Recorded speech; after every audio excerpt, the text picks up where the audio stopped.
Kita masuk ke masalah bagaimana berpisahnya dengan Umar radhiyallahu anhu. Artinya kematian beliau, gitu kan. Ditulis oleh penulis sini dikatakan saatnya untuk berpisah. Ya. Umar bin Khattab sering kali berdoa, disebutkan dalam riwayat Bukhari. Beliau selalu mengatakan, Allahumma rzuqni syahadatan fi sabilik waj'al mauti fi baladi rasulik sallallahu alaihi wasallam. Beliau mengatakan, ya Allah, karuniakanlah kepadaku syahadah, mati syahid di jalanmu, dan jadikanlah kematianku di negeri Rasulmu, ya, di Madinah maksudnya. Maka pada saat itu Hafsah berkata, wahai ayahku, bagaimana bisa Allah menyatukan keduanya? Anda ingin mati syahid, tapi mati syahidnya di kota Nabi. Sementara waktu itu Madinah menjadi ibu kota Islam yang sangat kuat, mustahil bisa diserang udah. Pasukan Islam sudah menyebar kemana-mana, Persia sudah runtuh, sebagian besar wilayah Romawi sudah runtuh, jauh sekali orang-orang kalau mau menyerang Madinah. Bukan seperti di zaman Nabi SAW yang masih dekat, orang Mekah, suku-suku Arab masih ada yang belum masuk Islam. Ini sudah habis semuanya gitu kan. Maka Umar mengatakan, ya'ti bihallah insya Allah akan datangkan kalau Allah mau. Ternyata betul, ya, beranjak daripada kisah ini, beranjak daripada doa ini, maka ada sebuah, ya, kisah yang harus diketahui, bahwasanya Mughirah ibn Syu'bah radhiyallahu anhu, salah satu waktu itu gubernur yang ditunjuk oleh Umar bin Khattab di Irak, dalam sanad yang sahih, menulis surat kepada Umar bin Khattab mengatakan, wahai Amir Mukminin, saya memiliki seorang budak. Budak ini bernama Abu Lu'lu, gitu, orang Majusi.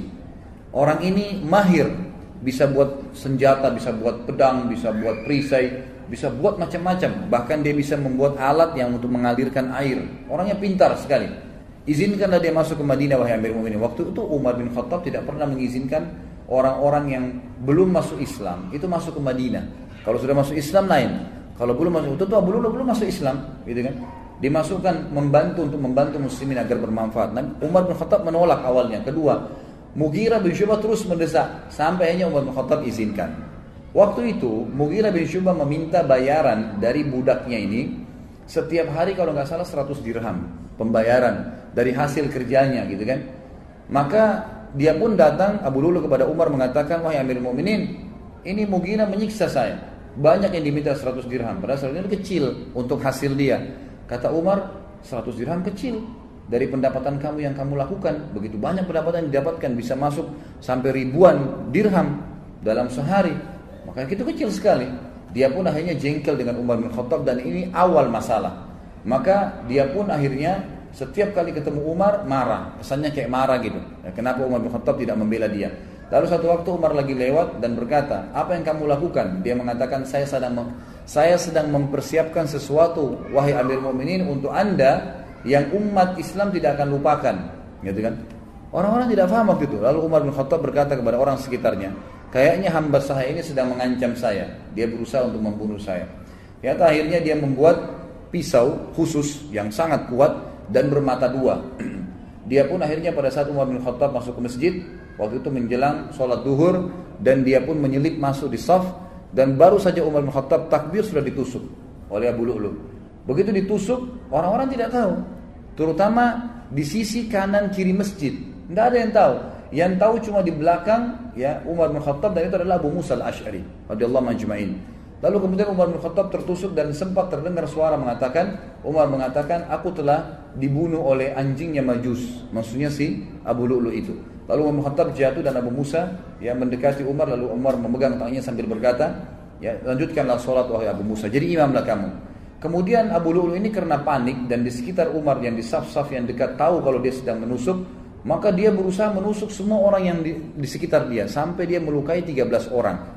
Dan 3 orang sempat mati terbunuh bersama Umar, tentunya mati syahid nanti berempat, gitu kan? Tapi 3 orang ini mati di masjid, yang 10 orang luka parah, gitu. Nah, pada saat ada lihat kejadian tersebut, sahabat sudah tahu kalau ini orang membunuh Amir Mukminin, menusuk, maka dia melemparkan jubahnya ke arah wajahnya sehingga tidak melihat dan dikeroyokin. Pada saat itu dia tahu dia akan mati, lalu dia mengambil pisau tersebut dan menusukkan ke lehernya sendiri. Meninggallah Abu Lu'lu ini, dalam kisah sahih ini disebutkan. Dan ini yang luar biasanya, semoga Allah berikan hidayah ya. Kita tetap masih mendoakan. Di Iran sekarang ini dibangun sebuah kuburan, dinamakan kuburannya Abu Lu'lu. Ya, dan dianggap Abu Lu'lu seorang pahlawan orang-orang Syiah itu karena berhasil membunuh Umar bin Khattab radhiyallahu anhu.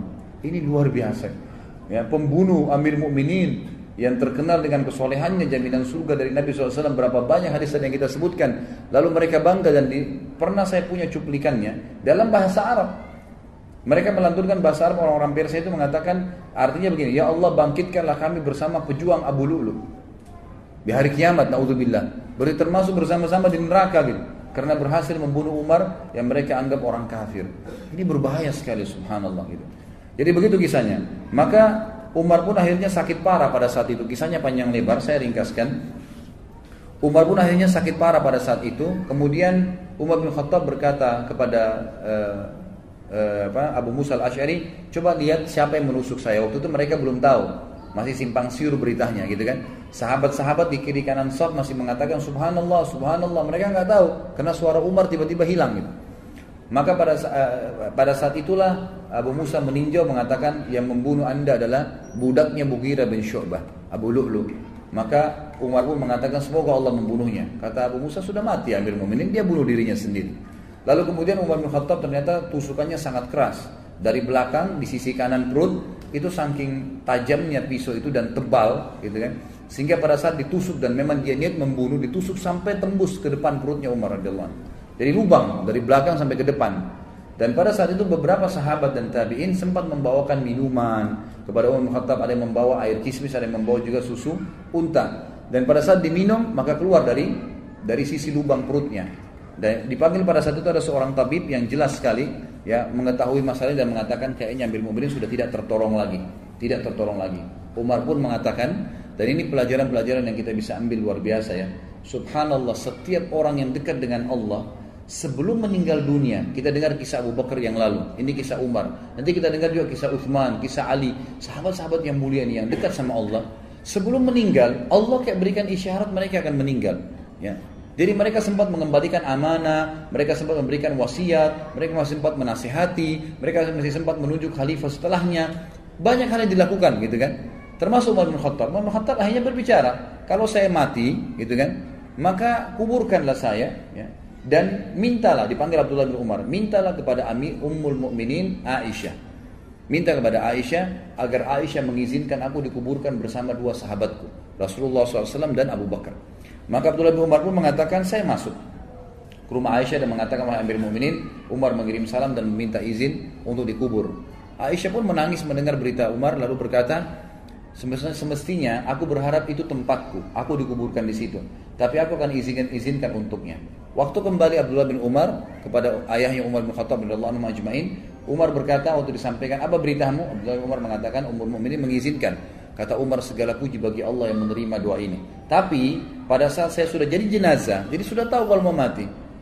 Sebelum saya dimasukkan ke dalam rumah Aisyah, tetap minta izin dulu. Kalau Aisyah mengizinkan Ummul Mukminin, kuburkan saya bersama Abu Bakar dan Rasulullah SAW. Tapi kalau tidak, kuburkan saya di pemakaman kaum muslimin umumnya, gitu kan? Begitu penyampaiannya. Pada saat Umar bin Khattab lagi sakit keras, ada beberapa kejadian penting yang kita bisa ambil pelajaran juga. Yang pertama adalah sempat Umar bin Khattab pingsan. Waktu itu di sebelah Umar yang paling dekat adalah Abbas, paman Nabi SAW radhiyallahu anhu, dan juga Ali bin Abi Thalib yang waktu itu mertuanya Umar bin Khattab, dan juga sahabat dekatnya Umar bin Khattab radhiyallahu anhu. Dan ini pelajaran besar sekali yang kita bisa ambil. Ahli sunnah wal jamaah meyakini Ali dan sahabat-sahabat Nabi semuanya mulia. Tidak pernah kita mencaci maki mereka, gitu kan? Beda dengan kaum Syiah yang terus-menerus mencaci maki sahabat. Ini berbahaya sekali, gitu. Ini bisa sampai pada tingkat kekufuran mereka, apalagi mengkafirkan sahabat. Sabda Nabi SAW, siapa yang mengatakan kufur kepada saudaranya Muslim, maka itu akan kembali kepada salah satu di antara mereka, siapa yang lebih berhak, ya, pengucapnya atau penerimanya. Itu kan, jadi tidak mungkin ketemu antara sahabat dengan orang biasa. Tentu saja orang biasa yang terkena dalam masalah ini. Ali berkata, ya, pada saat itu Umar pingsan. Terdengar azan. Lalu Abbas berkata, bagaimana nih kepada Ali? Amir Mukminin lagi pingsan. Kata Ali, ada rahasianya. Lalu Ali pun mendekati kuping Umar sambil berkata, As-salah ya Amiral Mukminin. As-salah ya Amiral Mukminin. 3 kali. As-salah ya Amiral Mukminin. 3 kali ucapin. Salat wahai Amir Mukminin. 3 kali. Tiba-tiba Umar yang kondisi pingsan, perutnya ini lubang dari belakang ke depan, ya, terbangun lalu mengatakan, iya, tidak ada Islam bagi orang yang tidak sholat. Sholat membangunkan dari pingsan, subhanallah, ya. Kita kadang-kadang hanya kena tidur malam, sudah lama tidurnya, ranjangnya enak, nggak bisa bangun dengan azan. Kupingnya dikincingi sama setan, gitu kan. Tapi kalau ini enggak, radhiyallahu anhu bangun, dalam kondisi pingsan bisa bangun hanya dengan mendengar sholat, karena kuatnya imannya. Lalu dalam riwayat lain juga dikatakan Umar bin Khattab sempat tertidur, pingsan, tidak dibangunkan pada saat itu sampai menjelang mau terbit matahari. Lalu Umar bangun. Kata Umar, apakah orang-orang sudah sholat subuh? Kata mereka, sudah Amirul Mukminin. Lalu Umar mengatakan, iya. Tidak ada ya bagian yang boleh dihormatin, diberikan jabatan di dalam Islam bagi seseorang yang tidak sholat. Ya, maka terjadilah pada saat itu Umar bin Khattab pun sholat subuh sendirian sambil duduk. Ini riwayat yang pertama. Riwayat yang kedua, pada saat beliau sakit keras, maka datanglah orang-orang yang mendoakan, mengatakan Amirul Mukminin adalah utusan, adalah pendamping Rasulullah SAW, adalah ini dipuji-pujilah Umar bin Khattab. Selalu menepis. Jangan katakan itu, terus begitu. Sampai ada seorang anak laki-laki berkata, wahai Amir Mukminin, bergembiralah dengan berita gembira dari Allah kepadamu, persahabatanmu dengan Rasulullah SAW. Itu sudah satu nilai. Perjuanganmu ya, perjuanganmu dalam Islam yang telah engkau ketahui. Kemudian engkau memimpin dengan adil, kemudian engkau meraih syahadah, mati syahid sekarang. Lalu Umar menjawab, aku berharap semua itu tidak ada sangkutannya denganku. Artinya jangan sampai aku merasa bangga dengan itu. Lalu ya, untuknya beliau mengatakan, dan akhirnya aku lepas dari tanggung jawabku, atau aku akhirnya tetap bertanggung jawab dengan dosa-dosa yang aku lakukan. Lalu pada saat anak muda itu mau keluar, ternyata anak muda ini bajunya menutupi mata kakinya. Dan ini riwayat jarang sekali disebutkan. Sebenarnya riwayat ini riwayat sahih ya, yang menyebutkan tentang dilarangnya laki-laki untuk isbal, menutup mata kakinya dengan celananya, dengan pakaiannya. Ini masuk dalam bab isbal sebenarnya. Lalu Umar melihat ternyata sarungnya, pakaiannya laki-laki anak muda itu menyentuh tanah, menutup mata kakinya. Lalu Umar berkata, panggil anak muda itu ke sini. Dipanggil kembali. Lalu Umar dalam kondisi sudah mau meninggal, lemah, masih bisa menasihatin orang lain. Apa yang dia katakan? Ya ibna akhi, irfa' thawbak, fa innahu abqa li thawbik wa atqa li rabbik. Wahai keponakanku, ya, biasanya orang dalam agama kita ini, kalau ada seseorang anak muslim lebih muda, ya, kita bisa mengatakan wahai anak saudaraku. Ya, kalau kita biasa mengatakan keponakan, karena ayahnya kan saudara kita dalam Islam. Ya, biasa dikatakan gitu, ya benar akhi, gitu kan. Angkatlah pakaianmu, karena itu akan lebih awet bagi pakaianmu, tidak mudah kotor. Ya, tidak bisa menjatuhkan kamu, karena kalau panjang bisa menjatuhkan, bisa keinjak dan seterusnya. Dan itu lebih bertakwa kepada Rabbmu. Kemudian Ibnu Abbas berkata, aku berkata kepada Umar, bergembiralah, engkau akan meraih surga. Sungguh engkau telah menyertai Rasulullah dalam waktu yang lama. Engkau memegang urusan orang-orang beriman. Engkau bersikap tegas dalam menunaikan amanah. Umar berkata, adapun berita gembira surga yang engkau katakan kepadaku, demi Allah, seandainya aku mempunyai dunia dengan segala isinya, niscaya aku akan menjadikannya sebagai tebusan untuk menghadapi ketakutan besar yang ada di hadapanku sebelum aku mengetahui berita itu. Maksudnya, aku akan ya belum bisa aku mengatakan itulah pegangan, itu jadikan pegangan surga itu, walaupun sudah dijamin oleh Nabi SAW.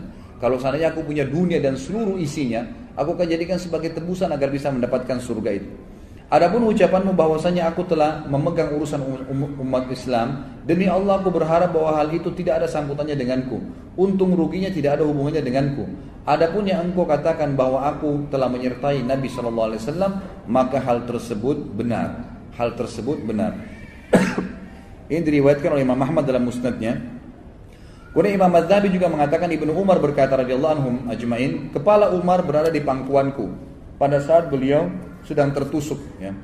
Lalu ia berkata, letakkan pipiku di tanah, kata Umar. Lalu aku meletakkannya, kata Abdullah bin Umar radhiyallahu anhu ajma'in. Dia berkata, celaka bagiku dan celaka bagi ibuku jika Rabbku tidak merahmatiku. Artinya betul-betul kecelakaan ya, luar biasa kalau sampai aku tidak ya diampuni oleh Allah Subhanahu wa taala. Lalu beliau sempat sebelum meninggal juga memberikan wasiat kepada, beliau mengatakan, aku berwasiat kepada khalifah yang datang setelahku, berbuat baik kepada muhajirin angkatan pertama, karena mereka lah orang-orang yang telah masuk Islam di awal ya, dan memberikan hak-hak mereka, menghormati mereka.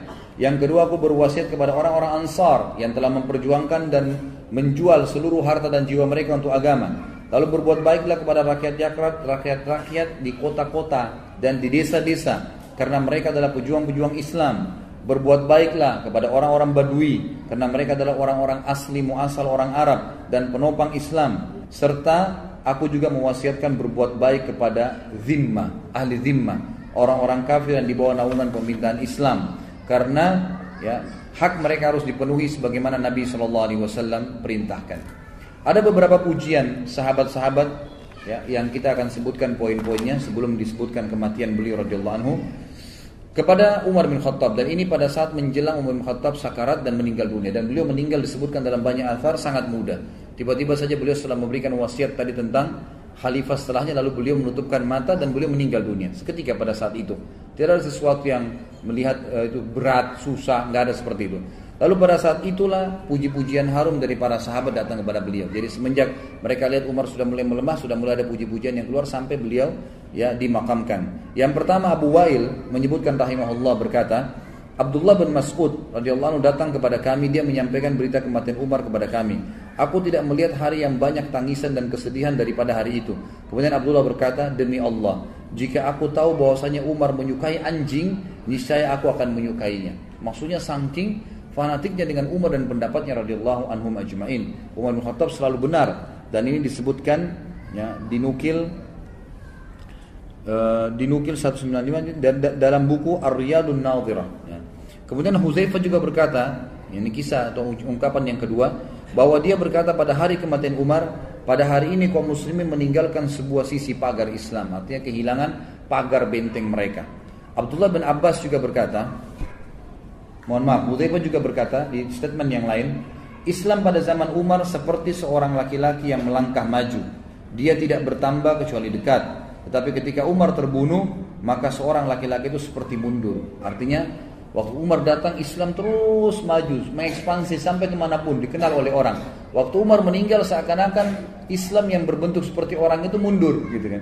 Seakan-akan mundur. Jadi tidak ada lagi yang bisa mengikuti langkah-langkah Umar. Abdullah bin Abbas berkata dalam kisah yang lain atau pendapat beliau, ditanya kepada beliau, apa pendapat anda tentang Umar? Abdullah bin Abbas radhiyallahu anhu berkata, semoga Allah merahmati Abu Hafs, maksudnya Umar. Hafs ini anak pertamanya Umar, laki-laki. Demi Allah dia adalah pembela Islam, pengayom anak-anak yatim, tempat tinggal tempat tinggal iman, sumber kebaikan, penyantun orang-orang lemah, benteng bagi para khalifah, kokoh dalam kebenaran, suka membantu orang lain, menegakkan hak Allah dengan sabar dan berharap pahala kepada Allah sehingga agama ini tegak. Dia telah memperlebar wilayah kaum muslimin, mengingat Allah SWT di atas bukit dan daratan, memuliakan Allah dalam keadaan senang dan susah, bersyukur kepadanya di setiap waktu, maka Allah akan menimpakan penyesalan kepada siapa saja yang membencinya sampai hari kiamat. Abdullah bin Abbas adalah ahlul bait, gitu kan?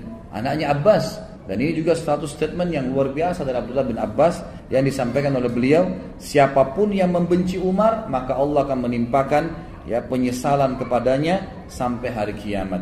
Kemudian Abbas bin Abdul Muttalib, paman Nabi SAW, Ahlul Bait juga mengatakan, aku adalah tetangga Umar bin Khattab, aku tidak melihat seseorang yang lebih baik daripada Umar. Malamnya adalah sholat, siangnya adalah puasa, dan menunaikan seluruh keperluan masyarakat. Ali bin Abi Thalib juga pernah berkata pada saat meninggalnya Umar bin Khattab, dan dinukil oleh Abdullah bin Abbas, semua adalah Ahlul Bait Nabi SAW. Berarti mereka sangat menghormati Umar radhiyallahu anhum ajma'in. Ali berdoa ya, berkata, Ali mendoakan Umar agar Allah merahmatinya. Kata Abdullah bin Abbas, dia berkata, engkau tidak meninggalkan seseorang di mana aku lebih menyukai bertemu Allah dengan amalan seperti amalanmu, hai Umar. Nah, demi Allah, aku sudah mengira bahwasanya Allah akan menjadikanmu bersama sahabatmu, karena aku sering mendengarkan Nabi SAW bersabda, "Zahabtu ana wa Abu Bakar wa Umar, wa dakhaltu ana wa Abu Bakar wa Umar, wa kharajtu ana wa Abu Bakar wa Umar." Aku sering mendengar, kata Ali radhiyallahu anhu ajma'in, Nabi SAW bersabda, aku pergi bersama Abu Bakar dan Umar, aku masuk bersama Abu Bakar dan Umar, dan aku keluar bersama Abu Bakar dan Umar. Jadi ini jelas statement Ali radhiyallahu anhu mengatakan wajar kalau kamu dikubur bersama Nabi SAW dan Abu Bakar. Abdullah bin Abbas juga berkata, perbanyaklah mengingat Umar, karena jika kalian mengingatnya, niscaya kalian akan mengingat keadilan. Jika kalian mengingat keadilan, niscaya kalian akan mengingat Allah tabaraka wa ta'ala. Jadi ini statement yang sangat luar biasa. Dan seperti kita tahu ikhwah dan akhwat sekalian, sampai sekarang subhanallah, kita pada saat dari tadi kita mengisahkan Umar, saya yakin berapa persen pun itu jumlahnya, ya kalau memang Allah mudahkan sampai full, alhamdulillah, bisa semaksimal mungkin 90-100% kita bisa mengambil pelajaran, sangat baik. Berapa persen pun tadi waktu kita dengarkan kisahnya, yang terlintas adalah seorang sosok yang sangat kuat, tegar, dari orang yang tidak baik menjadi orang yang sangat baik, dari orang yang akhirnya ya orang yang jadi pemimpin dan menjadi orang yang sangat adil dalam pemimpinannya, orang yang sangat berani, orang yang sangat sayang dengan masyarakatnya, orang yang sangat zuhud, ya orang yang sangat wara'. Banyak sekali kelebihan beliau radhiyallahu anhu. Dan dengan membaca kisah beliau, kita akan bertambah iman. Baru membaca kisahnya, bagaimana dengan dia sendiri yang sudah hidup pada masa itu radhiyallahu anhu. Dan saya tutup ikhwas sekalian, ya, ini tentu tambahan kisah saja. Ini setelah Umar bin Khattab meninggal lalu dikuburkan, ya. Sebelum beliau meninggal, beliau sempat dikatakan oleh beberapa sahabat, tunjuklah wahai Amir Mu'minin siapa yang akan menggantikan Anda. Kata Umar radhiyallahu anhu, saya tidak berani menunjuk siapapun kecuali saya harus mengumpulkan 6 orang yang tersisa dari ahli, ya, dari orang yang dijamin masuk surga. Maka kumpulkanlah pada saat itu ada Utsman, Ali, Talha, Zubair, Abdurrahman ibn Auf dan Sa'ad, ya. Dikumpullah 6 orang ini. Lalu kata ya Umar radhiyallahu anhu, kumpullah mereka ini. Lalu Umar memanggil mereka ke dalam rumahnya Umar. Lalu Umar berkata, ini ada kamar saya. Ini kamar sering saya gunakan untuk kebutuhan muslimin. Berkumpullah kalian di dalam kamar ini dan musyawarahlah agar ada orang di antara kalian yang bisa menggantikan saya setelah saya meninggal. Dan ingat, wahai Abdurrahman, kau jadi pimpinannya. Jangan keluar dari ruangan ini kecuali sudah ada satu khalifah. Kalau enggak, kalian berenam saya penggal lehernya. Umar bin Khattab nunggu depan kamar itu. Dalam kondisi beliau luka parah nih, gitu kan. Lalu masuklah 6 orang itu bermusyawarah di dalam. Di dalam ini subhanallah, ke-6 sahabat ini saling memuji. Yang satu memuji fadilah yang satunya. Rasulullah SAW bersabda tentang kamu begini, tentang kamu begini. Utsman memuji Ali, Ali memuji Talha, Talha memuji Zubair, terus begitu. Sampai hadis-hadis banyak disebutkan tentang fadilah masing-masing. Terakhir terkerucut dari 6 orang, 2 orang, Utsman dan Ali. Dan akhirnya Utsman bin Affan unggul dengan 2 buah hadis. Tentang hadis Allah malaikat malu dengan ya, Utsman, dan juga tentang jaminan Nabi SAW surga kepada Utsman setelah membiayai perang ya, Ushrah. Baik, akhirnya mereka mengatakan Utsman kau tidak bisa mengelak. Utsman pun akhirnya mengatakan baiklah. Keluar dari kamar Umar tanya, bagaimana keputusan kalian? Kata mereka, kami sudah menunjuk Utsman bin Affan karena kelebihan hadis Nabi SAW tentang dia. Kata Umar, alhamdulillah. Setelah itu Umar pun meninggal dunia. Jadi ini fadilah yang Umar radhiyallahu anhu lakukan. Mudah-mudahan apa yang kita bahas tentang Umar Al-Faruq radhiyallahu anhu ini bermanfaat buat kita, dan Allah memberkahi majlis kita ini, dan Allah Subhanahu wa taala menjadikannya sebagai tambahan di dalam timbangan amal kita.